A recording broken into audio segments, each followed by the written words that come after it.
मोदी सरकार ने 28 नवंबर के उस आदेश को वापस ले लिया है जिसके तहत स्मार्टफोन कंपनियों से फोन में संचार स्वार्थी ऐप को प्री इंस्टॉल करके बेचने के लिए कहा गया था। देखिए रिपोर्ट।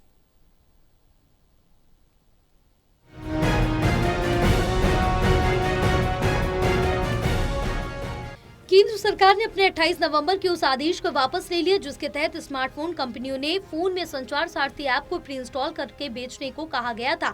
इस फैसले के बाद देश भर में प्राइवेसी और स्वतंत्रता को लेकर बड़ी बहस छिड़ गई थी। दूरसंचार विभाग यानी डीओटी ने 90 दिनों के अंदर आदेश का पालन करने के लिए कहा था और 120 दिनों में डीओटी को कंप्लायंस रिपोर्ट दी जानी थी। अब सरकार ने यह फैसला वापस ले लिया है कि संचार सारथी ऐप को अनिवार्य न बनाकर स्वैच्छिक रखा जाएगा क्योंकि लोग खुद ही इस ऐप को तेजी से अपना रहे हैं।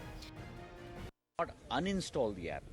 The problem is that a lot of the reality is lost if you don't go into the details. What does 7B say?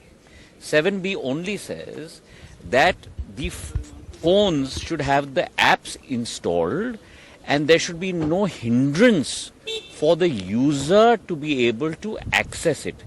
And it should not be disabled so that the user cannot use it. Nowhere does 7B say that the user cannot delete the app. So 7B is not for users. 7B is for the installation of the app on the phone by manufacturers. बता दें कि पिछले 24 घंटे में इस app को लाखों लोगों ने डाउनलोड किया और अब सरकार का मानना है कि लोग इसे बिना किसी बाध्यता के भी अपना रहे हैं। इससे पहले आईफोन बनाने वाली कंपनी एप्पल ने सरकार के फैसले को मानने से साफ इनकार कर दिया था। 28 नवंबर को सरकार ने आदेश जारी किया था कि भारत में बनने और बिकने वाले सभी स्मार्टफोन्स में संचार सारथी ऐप पहले से मौजूद होना चाहिए और यूजर इसे हटा नहीं सकेंगे। डीओटी ने इस बदलाव को लागू करने के लिए कंपनियों को 90 दिनों का समय दिया गया।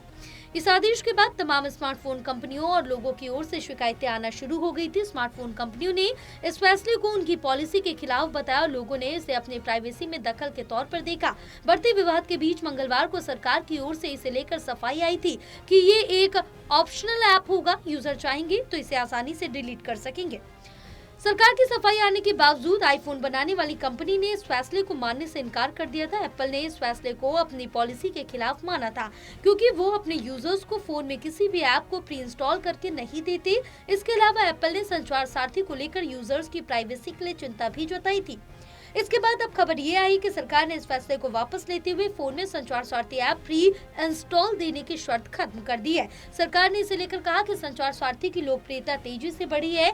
अब तक 1.4 करोड़ लोग इस ऐप को डाउनलोड कर चुके हैं। हर दिन करीब 2000 साइबर फ्रॉड केस ऐप के जरिए रिपोर्ट किए जा रहे हैं। बता दें कि पिछले 24 घंटों में ही 6 लाख नए यूजर्स ऐप से जुड़े हैं।